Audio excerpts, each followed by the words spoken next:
Local 4 News starts now with a breaking news alert.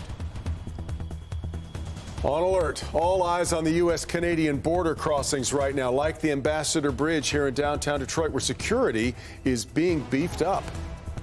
The decision comes after a car explodes at the Rainbow Bridge near Niagara Falls. As of this moment, the bridge and nearby roadways are still shut down.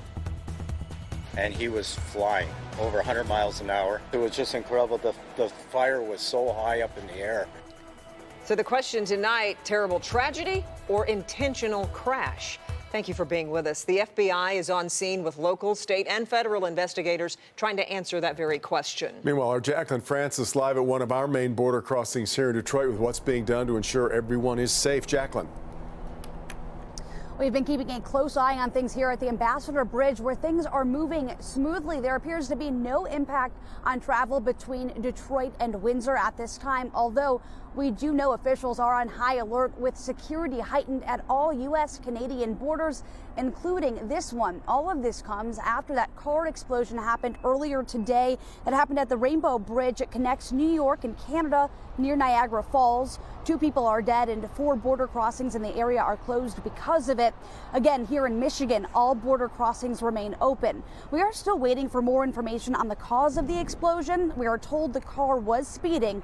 The FBI is involved to determine if there's any chance it might be terrorism. So far, that's unknown. With that, I want to bring in former FBI Special Agent Andy Arena. Andy, thank you so much for being with us. You're familiar with these kinds of investigations. What's happening behind the scenes right now?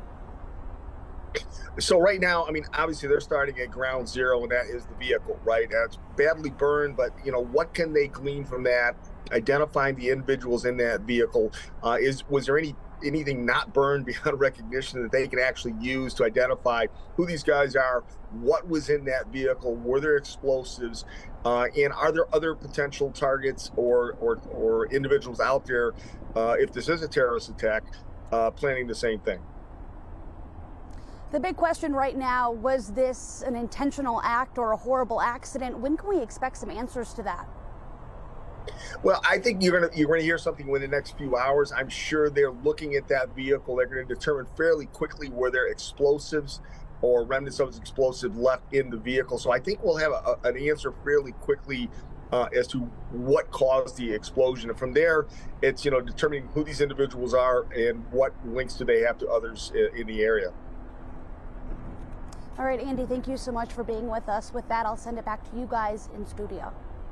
Jacqueline, we appreciate it.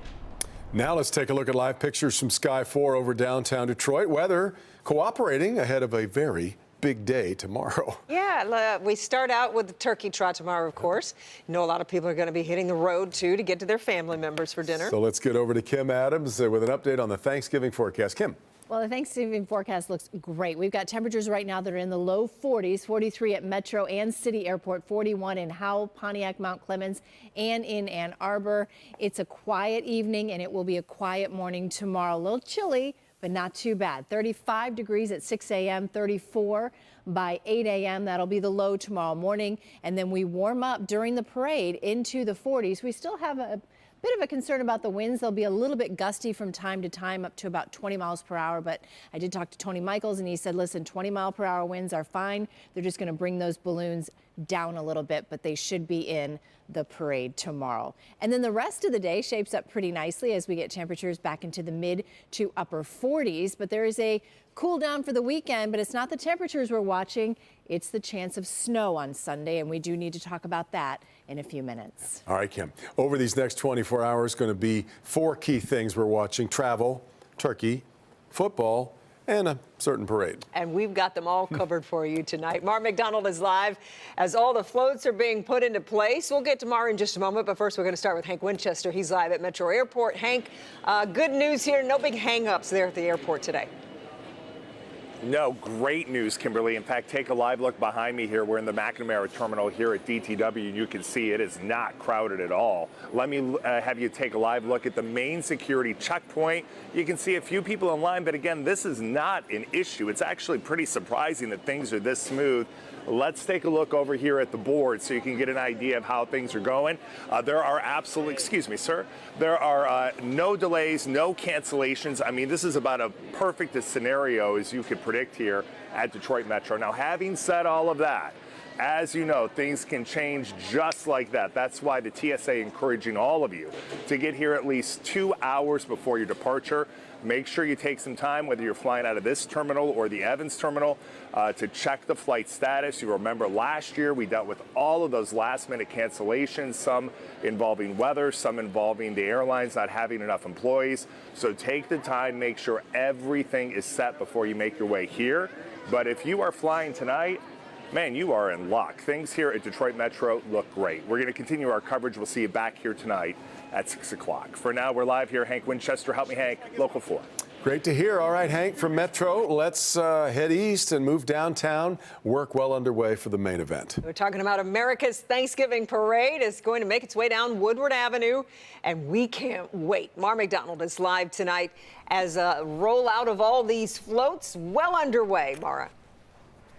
Kimberly, take a look. This is one of the newest ones that is going to be gracing the parade route. It's from Barton Mallow, and it is absolutely huge. You've got to take a look at the perspective that Drone 4 got here on Woodward, so you get an idea of what it looks like right now. And you know what? The night before the parade has really become almost a family tradition for a whole lot of people. They come down here, they have dinner, and they bring the little ones out here so they can get an up-close and personal look at all these floats. You know, not everybody can get up at 0 dark 30 to make it down to the parade, and little ones don't always do so well out in the cold for several hours. This way they can come out, they can take a look at these floats, they can see the magic up close and personal. And as somebody who's been on this parade route in some really bad weather, we're talking sleet, snow, and hail, it is a beautiful night to come out and take a look at these floats. We're live in Midtown right now. I'm Mara McDonald, Local 4. Absolutely. Okay, Mara, thank you. And our coverage of America's Thanksgiving Parade gets underway at 6 tomorrow morning. So stay with us all morning leading up to the parade that starts at 9. New at 5. New at 5 here, Dale Warner, the husband of Dee Warner, has been formally charged with her murder. He's now being held on $20 million bond after being arraigned this morning in Lenawee County. Let's get to Megan Wood. She's live tonight. Megan, this investigation has gone on for years now. For years, Kimberly, and today in court in front of Dee's family, her son, friends, many of the people who went out searching for her when she first went missing. Dale Warner pled not guilty to her murder, but he will remain behind bars, like you mentioned, with that $20 million bond, with a bond hearing on Monday. She was a fighter, so she'd be very proud of us. Greg Hardy, Deanne Warner's brother, says it's been a difficult road to get to this point. He believes she was a victim of domestic violence. I've known Mr. Warner's family all of my life, and this is not a pleasant situation for me or for anybody in our family because we've known these people all of our lives. And with Dale being charged a day before the holidays, it makes it even more painful for close friends. I don't think he deserves to have Thanksgiving with his family after Dee can't have Thanksgiving with hers.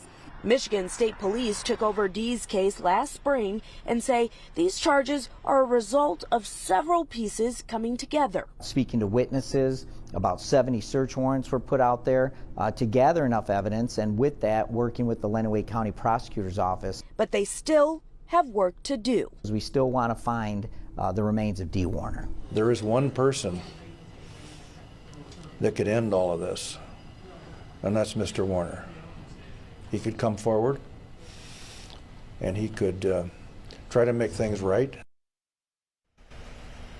State police today told us that Dale has not been cooperative with this investigation since his wife's disappearance. And when we talked to Greg, he had mentioned that, he claims that Mr. Warner has kept his youngest daughter with Dee away from Dee's family. And so Greg is saying that just adds to the agony that their family is going through right now.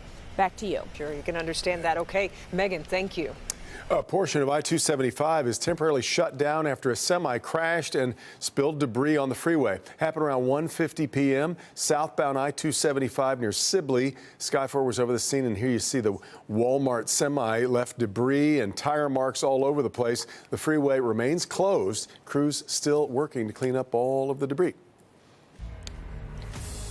Well, we are all in on the Detroit Lions as the team gets ready to take on Green Bay tomorrow at Ford Field. Bernie with us now. It's going to be loud. Going to be rocking in there tomorrow again. It better be, yeah. That's what they're expecting going in there. That's one of the big pluses. Here we are, less than 24 hours away from the annual Thanksgiving Day game at Ford Field. Lions against the Packers. Lions still favored by 7.5. Kickoff 12:30. Lions currently have the second best record in the entire league behind the Eagles. That's it. Woo. The Eagles, then the Lions. Wow. The whole league. Dan Campbell says he's honored to be part of the Thanksgiving Day game.